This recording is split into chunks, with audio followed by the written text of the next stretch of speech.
flexing the wrist, take the fingers to the ceiling, 1 to the turnaround, then slow back down. And as you go down, really consciously extend the wrist. So your finger's gonna point down towards the ground at the bottom. 1. Welcome back to the MS Workouts channel. I'm Jeff Gotte. And in today's video, I'm going to help you improve your hand dexterity so that you can have better handwriting, improve your ability to pick up small things, and have better overall strength in your hands and wrists. There are 2 activities in today's video.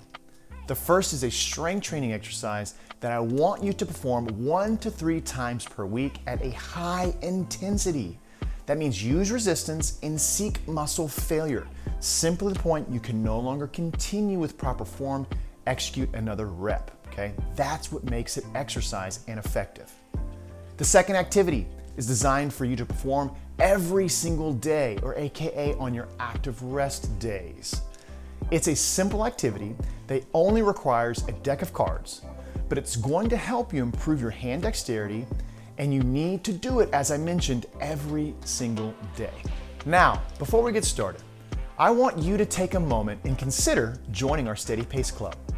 The steadypace club is our exclusive online streaming service that distills our steadypace technique in a way that is personalized to your unique symptoms, like foot drop, hip flexors, weak grip, and much more. We offer 2 live workout classes each week where you can get real-time feedback from a trainer about your form and technique. In addition, the team and I go live on Zoom every Tuesday for a members-only Q&A where we answer questions and host presentations about various topics to help our members get the most out of the program. I can candidly say you're not going to be able to find such an effective program with so many different resources and tools at such a low cost. So go to www.msworkouts.com to sign up and learn more about it now.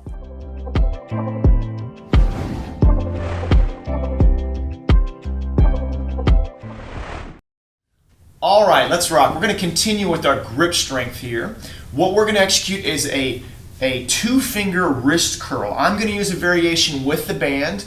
Miss Becky's gonna go without the band. I suggest you executing the exercise without the band. Prove to yourself your muscles can handle the entire time before you hit the progression. Remember, use your progress journal in order to make sure you remember these things. All right, let's talk about some form. If you're using the band, you go ahead and slide the loop on your foot or step on the band, whatever's most convenient. I like the anchor point being there around the foot. So in the actual movement, forearm, left forearm's coming on across, elbow onto the leg. We have the majority of our form hanging off. We're going 2 fingers. Now keep them rigid and focus on the top turnaround on the starting position is at the top. Wrist is flexed. As we come down, we'll extend the wrist, keep the fingers rigid the entire time. All right, let's go ahead and rock it. We're gonna go all the way up, flex the wrist first. Now, initiate movement down, 7 seconds each direction. Yep, as we come down again, fingers stay rigid, 2 to the bottom turnaround, 1. Now we're heading back up, 7 seconds each direction. So Miss Becky, as you come up, think about flexing the wrist, take the fingers to the ceiling, 1 to the turnaround, then slow back down. And as you go down, really consciously extend the wrist. So your finger's gonna point down towards the ground at the bottom. 1, and then slow back up. Try not to curl with the finger, try to again keep them straight and rigid.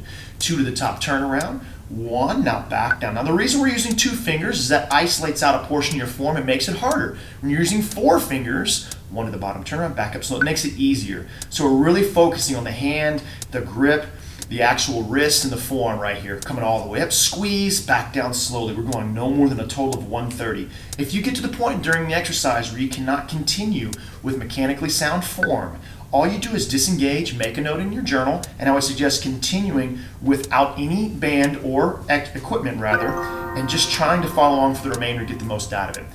Here we go, 1 to the bottom turnaround, now slow back up, keeping that pressure through those fingers as you come to the top and flex that wrist, Miss Becky. We're in the last 30 seconds, 2, all the way up, flex, 1. Notice our torsos, our bodies are staying still the entire time. We're not rocking, we're not moving, just moving out of the wrist. 2 to the bottom turnaround, 1, last effort right here. So last time we're coming up, should feel a burn and fatigue in the forearm.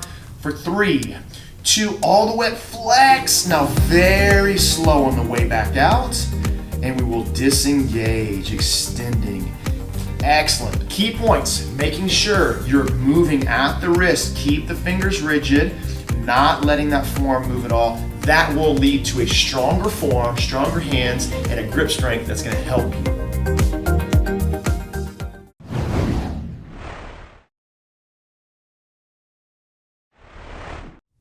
We're going to execute a 2-finger wrist curl here on our right arm. That's going to help with grip strength, forearm, wrist stability, and strength as well.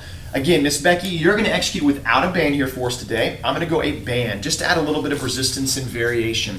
Make sure you're marking in your progress journal so that you know when you're able and you're ready to go to the next resistance and or make it more difficult. When you're able to execute the entirety of the set with just the manual resistance, then you add the resistance. All right, here we go. Again, let's talk about some form. Notice this time I stepped on the band instead of sliding it onto the foot. Either one is perfectly fine. Right elbow, since we're isolating right side, is going to go onto our left knee. I'm going to go ahead and slide my 2 fingers into the band here. And remember, we're using the 2 fingers on the front, so pointer and middle finger. Now, Becky's applying pressure with her forearm onto those fingers. We're going to come all the way up, right? So start in the flexed position, and then we're going to initiate movement down slowly. 7 seconds each direction. Initiate movement slowly. I'm going to get that band right. You're lowering. As we come down, we're going to full extension in 1 second. Now slow on the way back up. Now remember, really focus on keeping your fingers rigid. You don't want to curl your fingers. We're curling at the wrist on this exercise. Back down slowly. I'm not as coordinated on this side. Smooth on the way down for 3, 2 to the turnaround, 1. Now back up slowly. Focus on just a slow, deliberate movement, taking the fingers up, flexing that wrist, and then slow back down. I can already tell I'm having more trouble on this right side just because this is my non-dominant arm. 2 to the bottom, turnaround. 1, and then controlled back up. Thinking about keeping these fingers straight, thinking about trying to flex that wrist to the top, squeeze. 1 more second, now slow on the way down. Really focus on the slow, controlled motion because that's going to allow it to stay safe and allow you to actively engage and let the muscles do the work. We're heading back up. We're going no more than a total of 130, flexing that wrist and squeeze, and then slow back down. Notice Becky and I are staying stable with our entire body. We're only flexing and extending our wrist. 1 to the bottom, turnaround. Now slow back up, keeping the finger rigid. I'm starting to shake, rattle, roll. 2 to the top, turnaround. 1, now back down. We're isolating out the 2 fingers to make it a little more difficult on this form. That leads to a stronger wrist and grip. Transition slowly. Let's go 1 more time to the top. As you come up, think about flexing the wrist, not the fingers. Squeeze at the top. Shake is natural. Now slowly disengaging. 3 seconds, 2 seconds, and 1. Wow, I felt a major difference between left and right arm, even coordination-wise, which is a good thing, and I'll make that note in my journal. Did you feel a difference between hands? Yeah, my right side is weaker. So we definitely feel a difference, and that's okay. Most important thing is to focus on going slow, deliberate, let those muscles work, let them struggle because that's going to prompt change, and then make notes. So we come back to the next exercise and the next time, you'll understand the differences and you'll get more out of it. Good job, Ms. Beck. We're going to execute a movement drill activity of shuffling cards, an excellent activity to help with dexterity of those hands. So all you're going to need is a deck of cards. We're going to open them together. Now be kind to yourself during this because this is a challenging, in my opinion, activity with those hands. So we're going to first start off with is we're going to spread the cards out on the table.